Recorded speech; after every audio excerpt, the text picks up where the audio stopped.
Hey guys, welcome to Walking Boxing. It is Thursday, December the 12th, 2024, and a very mild morning this morning. Well, not mild, it's warm. It's only about 7:45 in the AM, so obviously quite early, but it's going to be a warm one. And where I live here in the Tasman Ranges, it's always about sort of 4 or 5 degrees lower than the rest of the state is. So the fact that it's so warm here now, I just shudder to think what it's going to be around the state today. And it's very probably strange or unusual for it to be this warm this early, this early in the summer, because it normally doesn't really warm up until late sort of January or sort of mid-January and then into February. So, but we'll take it in the lead up to Christmas. I'm sure, knowing this part of the region, it'll be 35 degrees one day and it's down to about 15 the next. This is the way we roll this way. It's not very consistent at all. So Neil's struggling a little bit today. We've cut the walk probably in about per half today because being a little bulldog, he does struggle and he's just starting to, come here man. Hang on, I'll just pick him up there. He spotted another dog and decided to go another way. We're on the home stretch here. Come here, man. All right, guys, so let's get on to the boxing. And last night, the Tasman Fighters show at the Music Hall in the Fortitude Valley.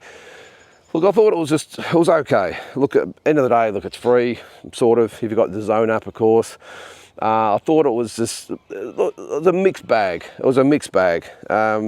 Probably because the main event fights, the guys in those main event fights on the B side, I just knew nothing about. It was probably a reason why I didn't know much about them anyway. So it was probably hard to get excited about the main events with fighters that maybe arguably shouldn't have been in those types of fights. But look, end of the day, as I said, it's a Wednesday night, it's a free card, it's leading up to Christmas. What else are you going to do? So I thought that was good, but as I said, the fights themselves were a bit of a mixed bag. We'll get on to the card itself. Now the first one, actually I'll pull my phone out here so I can read those fights out. The first one was Vegas Larfield. He had the 4th round stoppage of I think it was Luke Martin. Let me just pull out my phone here with the card. Yeah, it was a 4th round stoppage.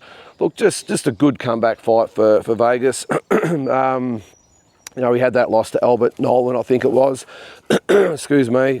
It's always the way when I start recording, I get a frog in my throat. Yeah, good to see him back. He's got a long way to go, does Vegas, but you've got to start somewhere. I think he got a bit of a wake-up call in the fight with Nolan, which he lost.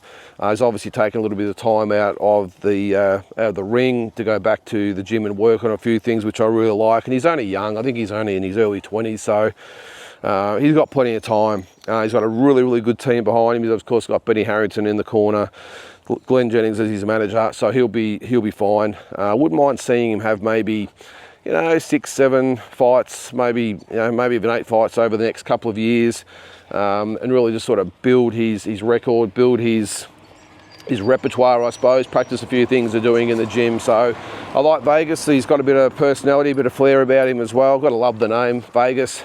It's a pretty cool name. So yeah, no, I think he's going to be okay, Vegas. I'm not sure whether he's going to be with Tasman Fighters or he's just going to sort of bounce between different promoters, which is not a bad thing. No Limit, Tasman, Ace Boxing maybe, I don't know, but it does make a bit of sense to not align yourself too much with someone so early in your career, unless you're probably an Olympian or something like that. So yeah, good to see Vegas Larfield back. The other one was Max McIntyre. Yeah, didn't see a lot from Max. It was the 1st round stoppage of Flynn Maycomb.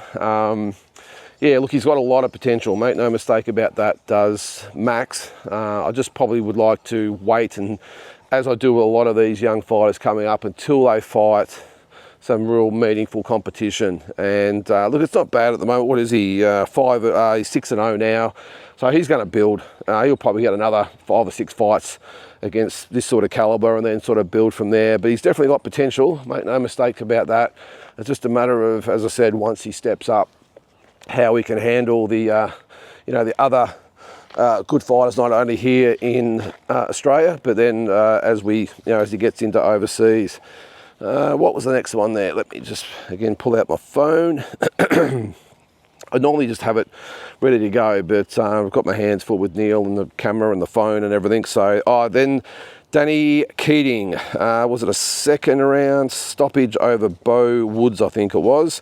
Yeah, Woods retired at the end of, what's that, retired in, yeah, the end of round 2. So, yeah, that wasn't a bad fight either. That was probably one I was sort of, even though it only went 2 rounds, I was just sort of watching glimpses of that. I can't remember what I was doing at that stage, just taking a bit of a break. I can't remember what happened, but anyway, I only just saw bits and pieces. I saw the end part with a stoppage. Then we get into Xavier Fletcher. He had a unanimous decision over Ralph Etienne, over 8 rounds. Yeah, he's a good little prospect. Well, not little. He's a super middleweight. Good prospect is Xavier. So yeah, good win over Ralph Etienne. So he'll be serviceable going forward as well. And then we got into the main card. Probably the first, down or low light of the card, in my opinion. Tyler Blizzard with a decision over Chen Cheng Yang. I'm not quite sure how you guys had it out there, but I thought Chen Cheng Yang won the fight clearly. Not a close decision. I don't know. Again, I've been wrong in the past. Well, the judging has said I've been wrong anyway. But look, I cannot see how Tyler Blizzard won the fight. And it wasn't, I don't think, actually, I'll just see if they've got the scorecards up. I'm not sure whether they have. No, they haven't got it on BoxRec. I'm just on BoxRec now. So, no, it doesn't look like it. No, they don't have it on there. But I thought Chen Cheng Yang won 4, if not 5, of the 6 rounds. I thought he pushed the pace. I thought he outworked Blizzard inside. I thought he was the one putting all the pressure on. The Blizzard was totally reactive and not that effective. Yeah, he landed some good punches. I just couldn't see anything that suggested that Blizzard was winning the rounds. I really can't. So maybe I'm getting old. I don't know. But let me know what you think. I just thought Chen Cheng Yang was ripped off badly. And I really thought, it was going to be second sort of upset here in Australia. Of course, he beat Rocky Ogden. But yeah, I just thought the body language of both guys after the fight as well. I thought that Chen Cheng Yang was obviously pretty confident, and I thought Blizzard and his corner seemed a bit down as well. But that's boxing, and I don't really want to say it, but is Australia becoming one of those countries where you're not going to get a fair shake? I don't know. Look, I know it happens in every country, by the way, but geez, you'd be just hesitant about coming here, wouldn't you? When we've had some shockers this year, we really have. We go right back to the start of the year with the Taylor Robinson fight when the young girl she fought. We've had some shockers, yeah. But anyway, we move on. Look, I will say Tyler Blizzard really handled himself well after the fight as well. He's a really, looks like a really good young guy from Tasmania, I think it is, or originally from Tasmania, now lives in Thailand. So, oh, come on, buddy. So yeah, he's only at the start of his career, so I'm sure he'll be fine. As we just come past another dog up here, we'll get past him. Neil's got his attention. Come here, man. All right. Come here. Come on. All right, we got past that. He's definitely got this guy's attention. He's just one of these stubborn little buggers that once he sees another dog, he will just pull and yank and pull the camera away as well. How you doing? All right. And then then we got into Austin Akuso and Lucas Miller. Yeah, I really struggled to get into this fight, if I'm being honest. Austin Akuso, I've got my doubts. I'm sorry if that offends anyone out there. I've got my doubts. Lucas Miller is probably a journeyman at best these days. Takes these sort of fights. Obviously, he's good money in it. He still likes to fight, so good luck to him. Good luck to him. But Lucas Miller should have been an opponent if Austin Akuso was maybe the type of fighter. Come here, man. Just take this off here. Hang on. Sorry, guys. I've got my hands full everywhere here. Leads and phones and Neil and the camera. Just open this gate here for him. Come here, man. It's all happening this morning. Come here. Okay, yeah, just got home. It's a short walk today, and I've had a few interruptions as we've gone. So, but yeah, I thought Austin Akuso, not a convincing performance, if you ask me. I thought, yeah, Lucas is awkward. He comes forward at different angles. He throws unpredictable punches, but I just thought that if Austin Akuso was, anywhere near the fighter that he's been sort of touted as, I would have thought that he would have gotten Lucas Miller out of there. And he almost did. He hit him with a really, really good uppercut and, dropped him. And to Lucas's credit, he got up. But I just thought he really struggled. And probably Lucas Miller is probably not the type of fighter that Austin Akuso should be struggling with at this stage. But look, maybe the expectations on him aren't as high as they are with Paulo. Paulo's, to me, one of the best generational talents we've had for a long time, apart from probably Jaya Pataya. Just that natural skill and power and ring IQ. So look, as I said, maybe they don't have the same expectations for Austin. Maybe we're putting the bar too high, but I just thought it was a very underwhelming performance. I think he pretty much won every round, so you can't do much more than that. But it just looks a bit casual for me.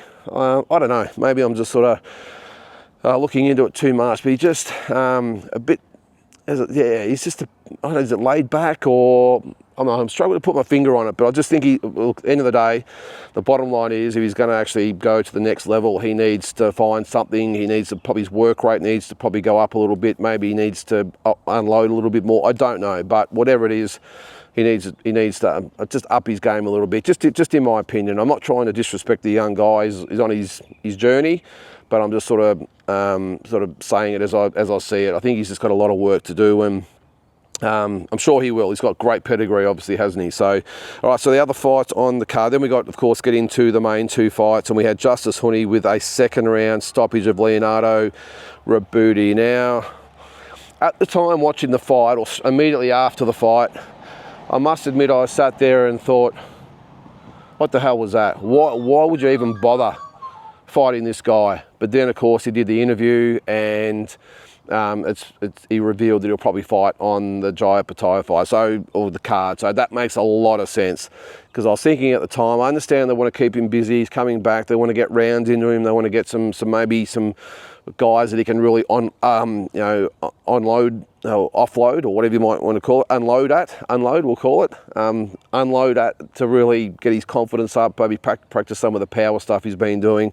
I get that, but outside of that opponent really offered nothing at all. I mean, he talked to big fighters, a lot of them often do, but as soon as he really, Justice really picked up the pace and hit him with a couple of shots, he was pretty happy to get out of there, and that's fine.